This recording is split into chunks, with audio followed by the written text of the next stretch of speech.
नमस्कार, स्वागत है आपका। आप देख रहे हैं इंडिया डेली। आपके साथ मैं हूं शिवम दत्त मेहता और आज हम फिर से हाजिर हैं अपना खास वीकली शो हिस्ट्री शीटर लेकर। हम आज जिसकी क्राइम कुंडली आपको बताने जा रहे हैं वो भारत ही नहीं बल्कि कई मुल्कों का मोस्ट वांटेड आतंकवादी है। भारत के इस मोस्ट वांटेड आतंकी पर अमेरिका ने कड़ी पाबंदियां लगाईं तो संयुक्त राष्ट्र ने इसे अंतर्राष्ट्रीय आतंकी घोषित किया।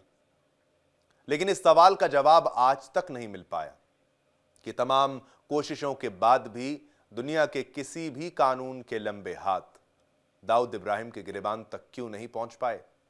जी हां, मुंबई में डोंगरी की संकरी गलियों से निकलकर मुंबई का डॉन और अंडरवर्ल्ड के सरगना से इंटरनेशनल टेररिस्ट तक का सफर, और इस सफर में लगातार क्राइम कुंडली को बड़ा करने का जुनून आखिर कैसे पूरा कर पाया दाऊद इब्राहिम कासकर।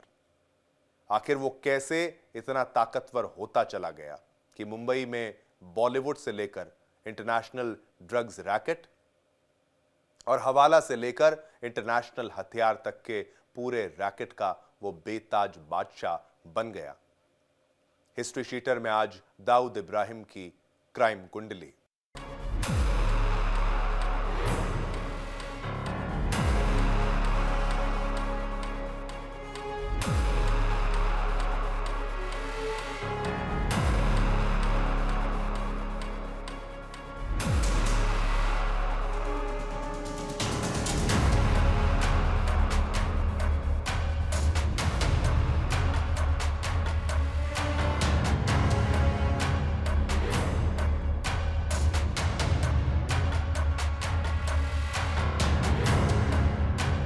सबसे खतरनाक अंडरवर्ल्ड, धर्म, पैसे, पावर का मॉकटेल।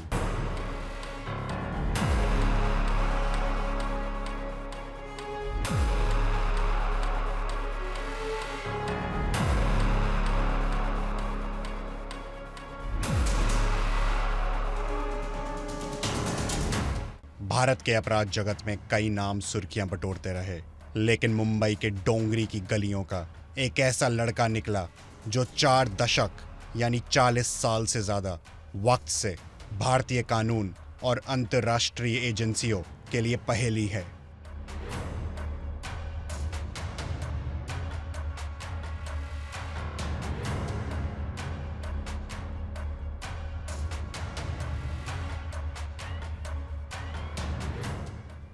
मुंबई की गलियों से शुरू हुआ एक छोटा सा अपराधी कैसे दुनिया के सबसे खतरनाक अंडरवर्ल्ड डॉन में तब्दील हो गया।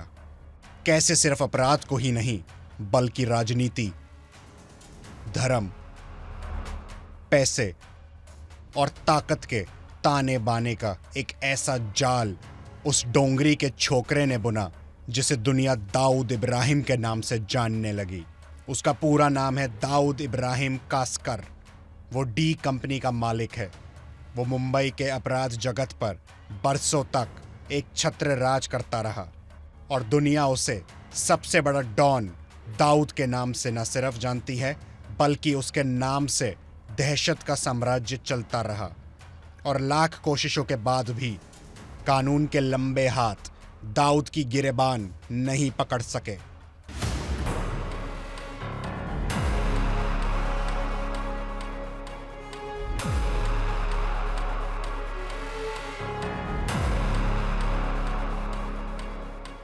दाऊद इब्राहिम का जन्म 26 दिसंबर 1955 को महाराष्ट्र के रत्नागिरी में मुंबई पुलिस के हेड कांस्टेबल इब्राहिम कासकर के घर हुआ था।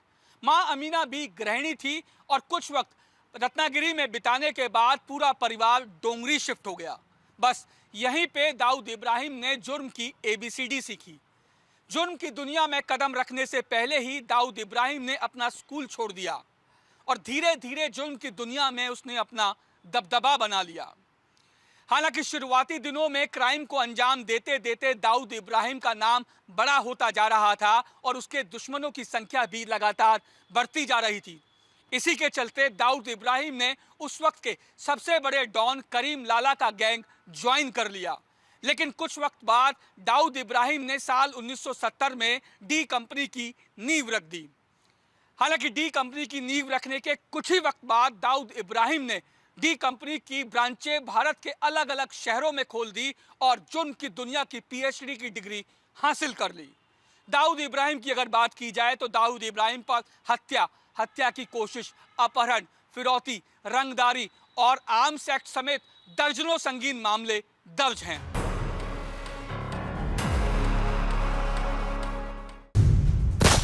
भारत की मोस्ट वांटेड लिस्ट में नंबर 1, डोंगरी की गलियों से निकला इंटरनेशनल डॉन, मुंबई ब्लास्ट, हवाला नेटवर्क का इल्जाम, ड्रग सप्लाई, हत्या, फिरौती, टेरर फंडिंग, इन सभी का खेल। अमेरिका ने लगाई हैं कई पाबंदियां, यूएन ने इंटरनेशनल आतंकवादी घोषित भी किया।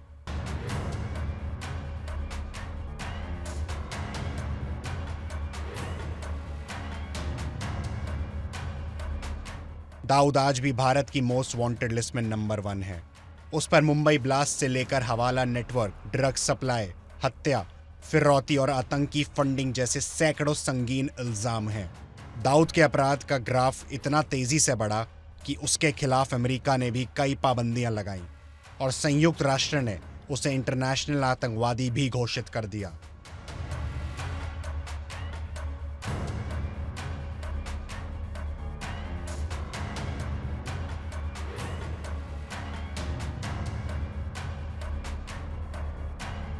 भारत सरकार का आरोप है कि साल 1993 में मुंबई में हुए सीरियल ब्लास्ट का मास्टरमाइंड दाऊद इब्राहिम ही है, जो सीरियल ब्लास्ट के बाद भारत से दुबई और फिर दुबई के रास्ते पाकिस्तान पहुंच गया और पाकिस्तान की सरजमी पर उसने अपना डेरा डाल लिया।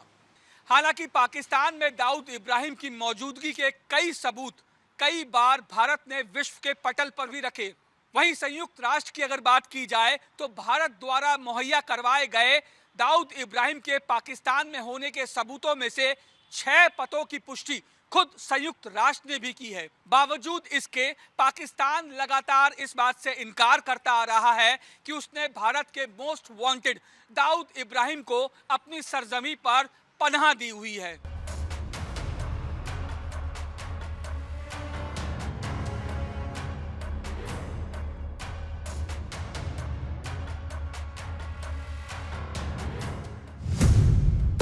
डोंगरी की गलियों से कराची पहुंचा डॉन, पुलिस वाले का बेटा, इंटरनेशनल आतंकी।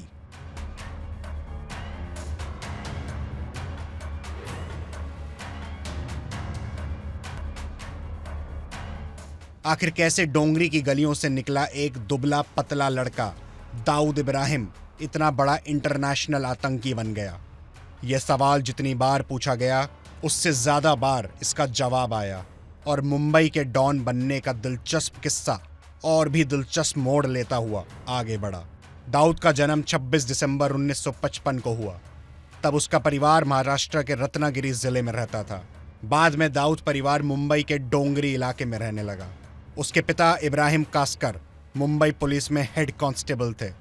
दाऊद की मां अमीना घरेलू महिला थी।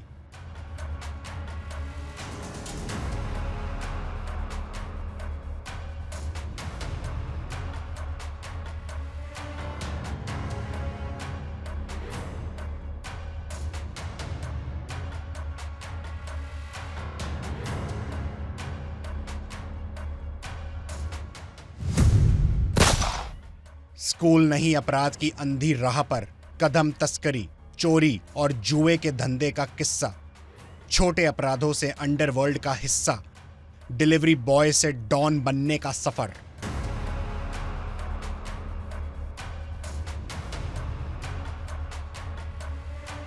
डोंगरी वही इलाका है जहां अपराध और गरीबी का संगम था। यहीं पर दाऊद ने शुरुआती पढ़ाई की, लेकिन वो जैसे जैसे उम्र के फासले पार करने लगा, उसकी दिलचस्पी पढ़ाई से ज्यादा सड़कों और गलियों की आवारा जिंदगी में हो गई और वक्त का पहिया घूमा तो सड़क की जिंदगी से निकलकर कच्ची उम्र में ही छोटे मोटे अपराधों का हिस्सा भी बन गया। तस्करी, चोरी और जुए के धंधे में उसका झुकाव बढ़ता गया। 1970 के दशक के आखिर में मुंबई के अंडरवर्ल्ड पर करीम लाला, वरद राजन मुदलियार और हाजी मस्तान का राज था। दाऊद ने इन्हीं के बीच अपनी जगह बनाई। वो हाजी मस्तान का डिलीवरी बॉय था लेकिन दाऊद को तो डॉन बनना था।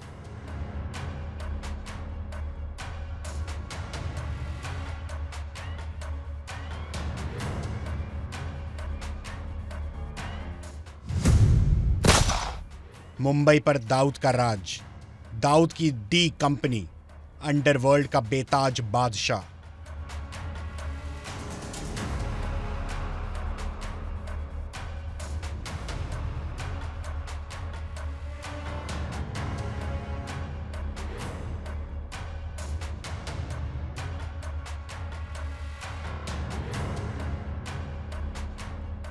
उन्नीस सौ 1980 के दशक में पुलिस और अपने प्रतिद्वंदी गैंग्स के खिलाफ लगातार टकराव के बाद दाऊद ने अपना अलग गिरोह बना लिया, जो बाद में डी कंपनी के नाम में कुख्यात हो गया। दाऊद की डी कंपनी धीरे धीरे मुंबई अंडरवर्ल्ड का दूसरा नाम बन गई, जिसमें छोटा राजन, छोटा शकील, बबलू श्रीवास्तव जैसे कई खतरनाक अपराधियों के नाम जुड़ते चले गए। उस दौर के बॉम्बे में स्मगलिंग, हवाला कारोबार और बॉलीवुड से अवैध वसूली का धंधा चरम पर पहुंच गया था। दाऊद ने अपने पूरे क्राइम नेटवर्क को एक कॉरपोरेट कंपनी की शक्ल दे दी, जिसमें सबका काम तय था। पुलिस और राजनेताओं के अलावा कई सफेद पोश इस कंपनी के लिए पर्दे के पीछे से काम करते थे। अपराध और सफेद पोशों के साथ साथ पुलिस के कॉकटेल रिलेशन ने दाऊद की हर मुश्किल आसान कर दी।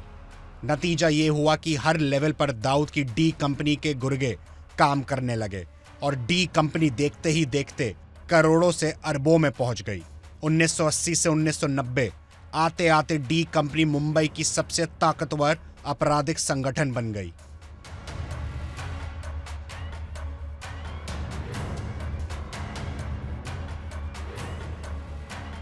दाऊद इब्राहिम ने बचपन से ही चोरी, लूट और डकैती जैसी वारदातों को अंजाम देना शुरू कर दिया था। हालांकि इन्हीं वारदातों की वजह से मुंबई में दाऊद इब्राहिम के कई दुश्मन भी पैदा हो चुके थे। इन्हीं दुश्मनों से बचने के लिए शुरुआती दिनों में दाऊद इब्राहिम ने उस वक्त के लोकल गैंगस्टर बासु दादा के गिरोह को ज्वाइन कर लिया, जो उस वक्त पूरी मुंबई में एक ऑर्गेनाइज्ड क्राइम सिंडिकेट चलाया करता था। हालांकि कुछ समय बाद दाऊद इब्राहिम ने बासु गैंग को अलविदा कह दिया और अपने भाई शब्बीर इब्राहिम कासकर के साथ मिलकर खुद का गिरोह बना लिया। चूंकि दाऊद इब्राहिम के कई दुश्मन पैदा हो चुके थे, इसी के चलते कुछ वक्त बाद ही इस गैंग के विरोधी गैंग पठान गैंग ने शब्बीर इब्राहिम कासकर की बेरहमी से हत्या कर दी। हालांकि इस हत्याकांड के बाद पूरे गैंग की कमान सिर्फ एक ही शख्स के हाथ में आ गई और वो शख्स था दाऊद इब्राहिम।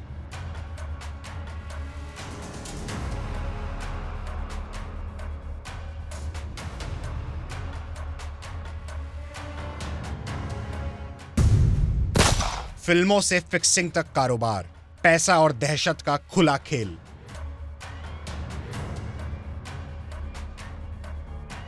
दाऊद का कनेक्शन सिर्फ क्राइम की स्याह गलियों तक नहीं रहा, उसने बॉलीवुड को भी अपने शिकंजे में ले लिया। 1980-90 के दौरान फिल्म फाइनेंसिंग, प्रोडक्शन और स्टूडियो में वो पैसे लगाने लगा। जानकारों के मुताबिक उसने दर्जनों फिल्मों में पैसा लगाया, स्टार्स को धमकाया और कुछ को अपने प्रोटेक्शन का हिस्सा भी ले लिया। 1990 आते आते दाऊद क्रिकेट सट्टेबाजी का भी बेताज बादशाह बन गया और क्रिकेट की फिक्सिंग में अरबों रुपए कमाए।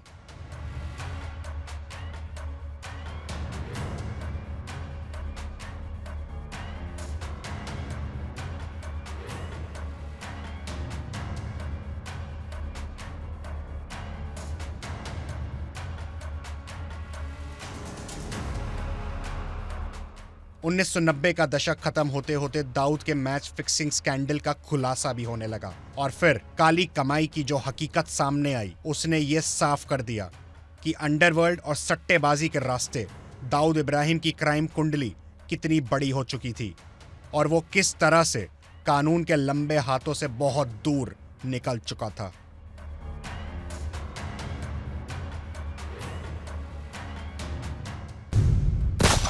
उन्नीस सौ 93 का मुंबई सीरियल ब्लास्ट, डॉन बना आतंक का चेहरा। तारीख 12 मार्च 1993।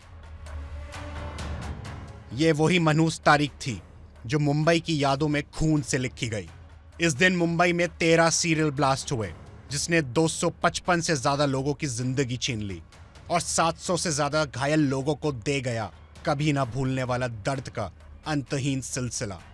इन धमाकों की साजिश रचने वाला और उसे अंजाम तक पहुंचाने वाला दाऊद इब्राहिम और उसका नेटवर्क था। इन धमाकों के बाद कभी ना खत्म होने वाली तफ्तीश का सिलसिला शुरू हुआ और जो हकीकत सामने आई उसने सबके होश फाख्ता कर दिए, क्योंकि पता चला इस ब्लास्ट से पहले हुई मुंबई के दंगों के बदले दाऊद ने पाकिस्तान की ISI से मिलकर मुंबई को धमाके से दहला दिया और जब तक कानून के हाथ उसकी गिरेबान तक पहुंचते, दाऊद दुबई के रास्ते एक पाकिस्तान भाग गया।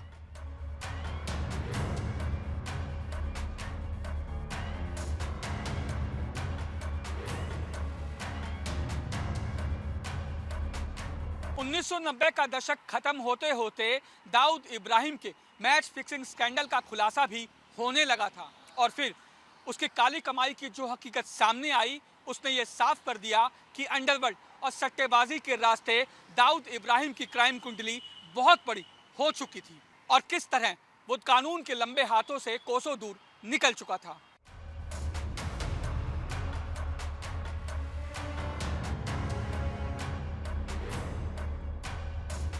मुंबई सीरियल ब्लास्ट में कराची के तस्करों के जरिए विस्फोट भारत लाए गए, जिसके बाद दाऊद ने मुंबई छोड़ दी और पहले दुबई और फिर पाकिस्तान में पनाह ले ली। तब से आज तक दाऊद पाकिस्तान के आकाओं की गोद में बैठकर आतंक की नई नई साजिशें रच रहा है। कभी इस्लामाबाद तो कभी कराची में उसके छुपकर रहने की खबरें आती हैं सामने, लेकिन दाऊद एक ऐसी अनसुलझी पहेली बन गया कि वो कैसे ही हाथ नहीं आता।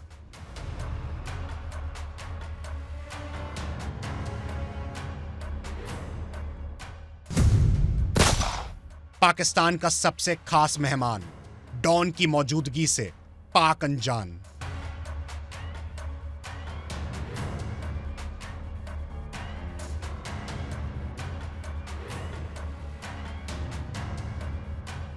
तारीख और साल गुजरते गए, तकरीबन 33 साल गुजरने को हैं, लेकिन पाकिस्तान ने दाऊद को अपना सबसे खास मेहमान बना रखा है। पाकिस्तान में दाऊद की हैसियत किसी दामाद से कम नहीं। लाख सबूतों और डोजियर सौंपने के बाद भी भारत को हर बार पाकिस्तान यही बताता है कि हमारे यहाँ ऐसा कोई नहीं।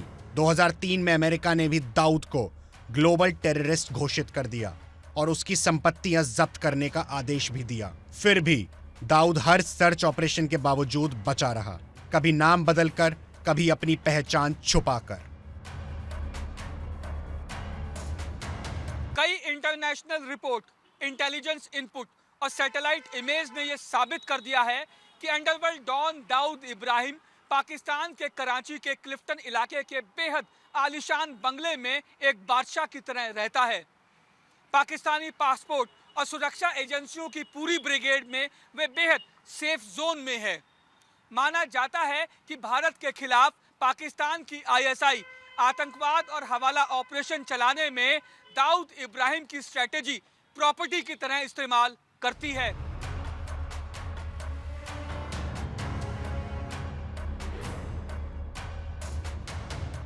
कई इंटरनेशनल रिपोर्ट्स, सैटेलाइट इमेजेस और इंटेलिजेंस इनपुट के साबित किया है दाऊद कराची के क्लिफ्टन इलाके में आलीशान बंगले में बादशाह की तरह रहता है। पाकिस्तानी पासपोर्ट, सुरक्षा एजेंसियों की पूरी ब्रिगेड से वो बेहद सेफ जोन में है। माना यह जाता है कि भारत के खिलाफ पाकिस्तान की ISI आतंक और हवाला ऑपरेशन चलाने के लिए दाऊद का स्ट्रेटेजिक प्रॉपर्टी की तरह इस्तेमाल करती है।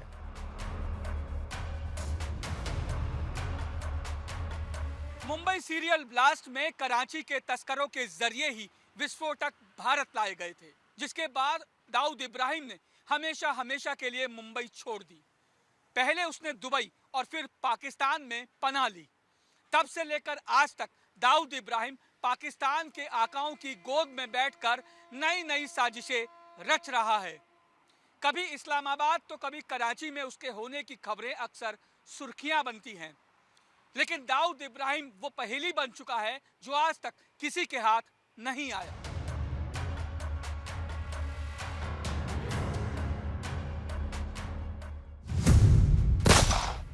दाऊद का ग्लोबल नेटवर्क, दुबई से अफ्रीका तक साम्राज्य।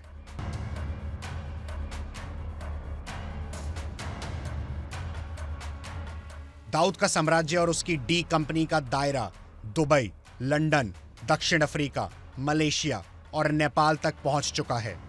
उसका पूरा नेटवर्क हवाला, गोल्ड स्मगलिंग, ड्रग्स, हथियार और फर्जी शेल कंपनी के जरिए चलता है। अफ्रीकी देशों में उसका हवाला नेटवर्क अरबों डॉलर की मनी लॉन्ड्रिंग का अंजाम भी देता है। दाऊद की डी कंपनी एक कॉर्पोरेट माफिया की तरह हवाला चैनल, फर्जी कंपनियां, प्रॉपर्टी और विदेशी निवेश में पैसे कमाती है। दाऊद के पास पाकिस्तान, दुबई और अफ्रीका के करोड़ों डॉलर की संपत्ति है। दाऊद ने इन कंपनियों को कानूनी जामा भी पहन रखा है। रेड कॉर्नर नोटिस, एनआईए का मोस्ट वांटेड आतंकी।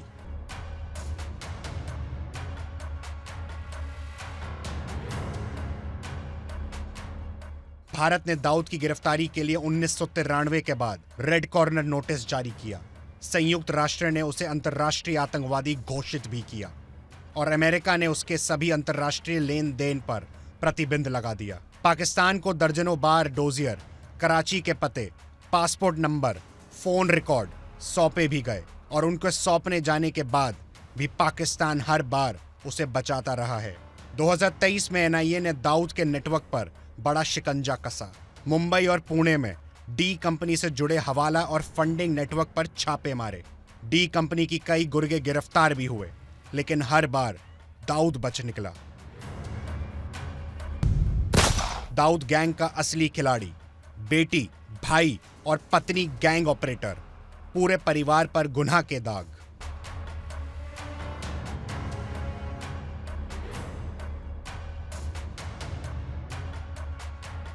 जानकार बताते हैं कि दाऊद की पत्नी का नाम महजबीन है और उसकी 3 बेटियां मारूक, महरीन और माजिया हैं, जबकि बेटे का नाम मोहिन नवाज है।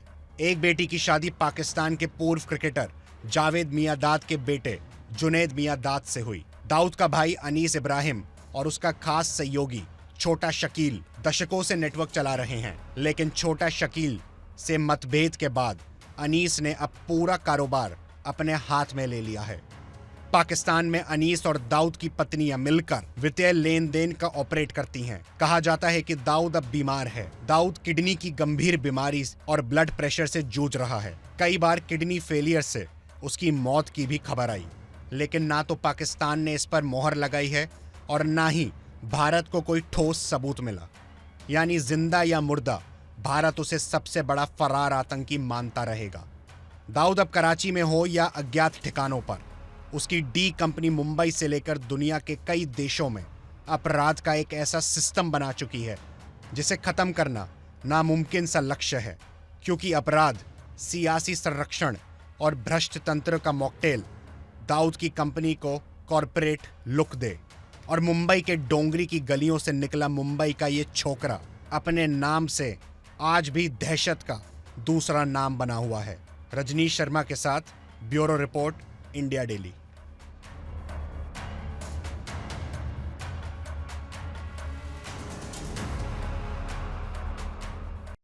तो आपने हमारी स्पेशल रिपोर्ट देखी।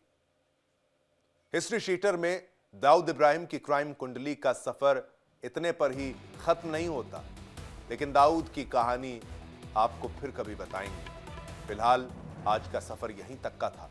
हिस्ट्री शीटर के अगले एपिसोड में फिर हाजिर होंगे किसी नई क्राइम कुंडली के साथ। दीजिए पूरी टीम को इजाजत। वक्त है एक छोटे से ब्रेक का।